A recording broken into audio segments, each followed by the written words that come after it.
வியட்நாமின் பிரமிப்பூட்டும் அதிசய குகை. பூமிக்கு அடியில் ஒரு புதிய உலகம் என்னன்னு சொல்லி சுவாரஸ்யமாக பார்க்கலாமா வாங்க. 1991 பார்த்தீங்கன்னா ஒரு விவசாயி காட்டுக்குள்ளே நடந்து சென்று கொண்டிருந்தாராம்.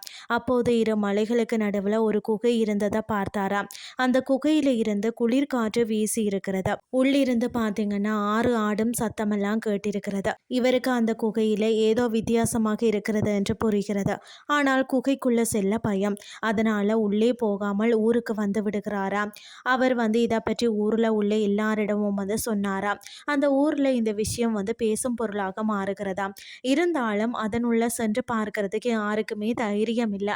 கடைசியாக பார்த்தீங்கன்னா 2009 பிரிட்டிஷ் எக்ஸ்ப்ளோரர்ஸ் அதனுடன் சென்று பார்க்குறாங்க. அந்த இடமே மிகவும் வித்தியாசமான ஒரு தனி உலகம் போல இருந்திருக்கிறது. கிட்டத்தட்ட 9 கிலோமீட்டர் நீளமும் 200 மீட்டர் உயரத்தில் இருந்திருக்கிறது. அந்த குகைக்குள்ளேயே தனியாக ஒரு காடு, 6 மேகங்கள் கூட இருந்திருக்கிறது. அங்கிருக்கும் தட்ப வெப்பநிலை கூட வித்தியாசமாகவும் செடிகள் கூட புதிதாகவும் இருந்திருக்கிறது. உலகத்தில் வேறு எங்கேயுமே இல்லாத செடிகளும் உயிரினங்களும் அதனுள் காணப்பட்டன. தற்போது அந்த குகை பார்த்தீங்கன்னா ஒரு சுற்றுலாத்தலமாக இருக்கிறது. ஒவ்வொரு வருடமும் பார்த்தீங்கன்னா தேர்ந்தெடுத்து 1000 நபர்களை மட்டுமே அதனுள்ள அனுப்புகிறாங்களாம். இதுவரை பார்த்தீங்கன்னா உலகத்திலேயே கண்டுபிடிக்கப்பட்ட மிகப்பெரிய குகை இதுதானா.